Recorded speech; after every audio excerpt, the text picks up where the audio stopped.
zuciyata, a sai tunanin ki jarumata. Kinya da zango a zuciyata, a sansanin ya za a yi na manta.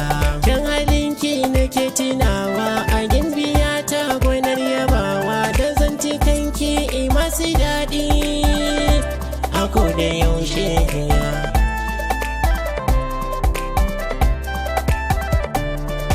Bike ni ba za na kai ba, ana yi nisa a soki duba, ki cece ruhi ki aje gaba, a tun da farko kafin ki saba. Dawo mu zauna ki bar gujewa, ina yi laifi ki bar tunawa, manta da komai masoyiyata. Haba minan sai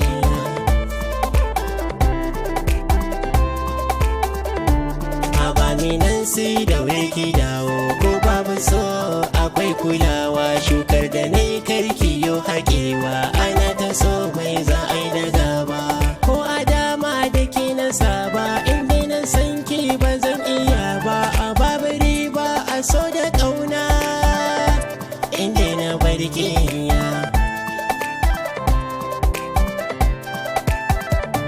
Kin bar magauta sai na ziga ki, sun raba mu sai na ta shauki. Banda hujjar da zana barki, bari ki janye ra'ayinki. A da a baya ki na faɗa mu, ko mun wuyar sau zaki zame mu. Garkuwa ta a koda yaushe, kar in yi kuka.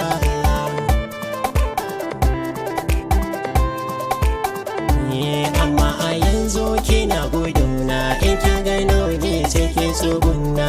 Amina yau ne gwanar yabona, ki mun bayani in fahimta. Bana kama ko zubi na maita, bari ki ce mun ina da wauta. Na fara so ne da izinin ki, haba minan siya.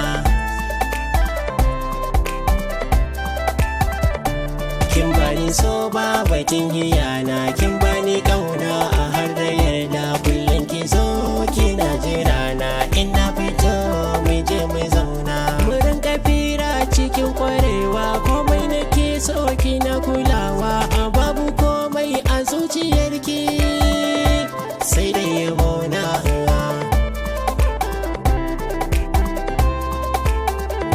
Sai gashi tafka tana warewa, ginin da nayi yana zubewa. Na reni sanki cikin kwarewa, duk inda zani ina kulawa. Zan so ki dawo kar in yi hauka, zagar kawaye ki daina ɗauka. Ki ɗauki so ki aje gaba, in samu sauƙi ya.